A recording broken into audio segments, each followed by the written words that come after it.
स्वागत है दोस्तों आपका हिंदी टून स्टोरीज में। आज हम कहानी सुनेंगे राजा आर्यन और सुकन्या की प्रेम कथा। सालों पहले चोला नगर पर राजा आर्यन का शासन था। राजा की 3 रानियां थीं। पहली रानी सुमित्रा, दूसरी रानी केकई और तीसरी रानी सुकन्या। राजा आर्यन अपनी पहली पत्नी सुमित्रा को सबसे अधिक प्यार करते थे क्योंकि वह बेहद सुंदर थी। सुमित्रा की सुंदरता के आगे राजा अपनी दूसरी और तीसरी पत्नी पर ध्यान नहीं दे पाते थे। दूसरी रानी केकई को वह सिर्फ एक मित्र के रूप में देखते थे, जबकि तीसरी रानी सुकन्या को वे अक्सर नजरअंदाज कर देते थे। लेकिन सुकन्या का दिल राजा आर्यन के लिए धड़कता था। वह हर दिन इस उम्मीद में जीती थी कि राजा एक दिन उसे भी प्यार और समय देंगे, परंतु राजा आर्यन सुमित्रा के साथ ही व्यस्त रहते थे और सुकन्या की भावना को समझने का समय उन्हें कभी नहीं मिला।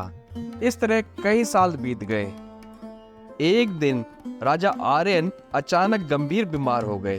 उनकी हालत तेजी से बिगड़ने लगी और चिकित्सकों ने उनके जीवित रहने की संभावना कम बता दी। उन्होंने अपने जीवन के अंतिम क्षणों में पहली पत्नी सुमित्रा को बुलाया।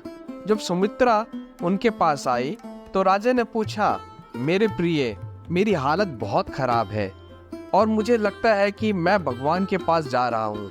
क्या तुम मेरे साथ चलोगी? सुमित्रा ने राजा की बात सुनकर जवाब दिया, महाराज, मेरा जीवन अभी बचा हुआ है। अब मैं अभी और जीना चाहती हूँ, इसलिए मैं आपके साथ नहीं जा सकती। यह कहकर सुमित्रा राजा के कमरे से बाहर चली गई।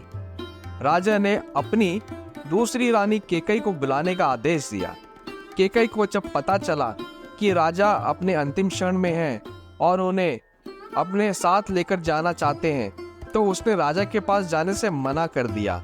उसने कहा, महाराज, मैं आपके साथ नहीं जा सकती। मेरा जीवन अभी बचा है और मुझे और जीना है। यह सुनकर राजा बेहद निराश हो गए। राजा ने निराश होकर सोचा कि उन्होंने कभी अपनी तीसरी पत्नी सुकन्या को समय नहीं दिया और ना ही उस पर प्यार जताया। अब वे उसे कैसे बुला सकते हैं? राजा ऐसा सोच ही रहे थे, तभी सुकन्या बिना बुलाए राजा के पास पहुंच गई। सुकन्या ने राजा से कहा, स्वामी, मैं आपके साथ चलने के लिए तैयार हूं। उसकी बात सुनकर राजा का दिल भर गया। उन्होंने महसूस किया कि उन्होंने अपनी जिंदगी में सुकन्या से सही तरीके से प्यार नहीं किया, फिर भी वह उनसे सबसे अधिक प्रेम करती है। उसी वक्त राजगुरु एक जाने माने वैद्य को लेकर आए, जिन्होंने राजा की तबीयत को ठीक कर दिया। राजा ठीक होते ही अपनी तीसरी रानी सुकन्या से प्रेम करने लगे। उन्होंने सुकन्या को अपने करीब रखा और दोनों खुशी खुशी राजमहल में जीवन जीने लगे। तो दोस्तों, कहानी से हमें यह सीख मिलती है, किसी को उसकी सुंदरता के कारण नहीं, बल्कि उसके दिल और आचरण के कारण प्यार करना चाहिए। तो दोस्तों, ये थी हमारी आज की कहानी। हम आशा करते हैं कि आपको हमारी कहानी पसंद आई होगी। आप हमें कमेंट सेक्शन में ज़रूर बताएं कि आपको ये कहानी कैसी लगी और हमारे चैनल हिंदी टून स्टोरीज को लाइक करें, सब्सक्राइब करें और शेयर करें। हम आपसे फिर मिलेंगे एक नई कहानी के साथ। तब तक के लिए धन्यवाद।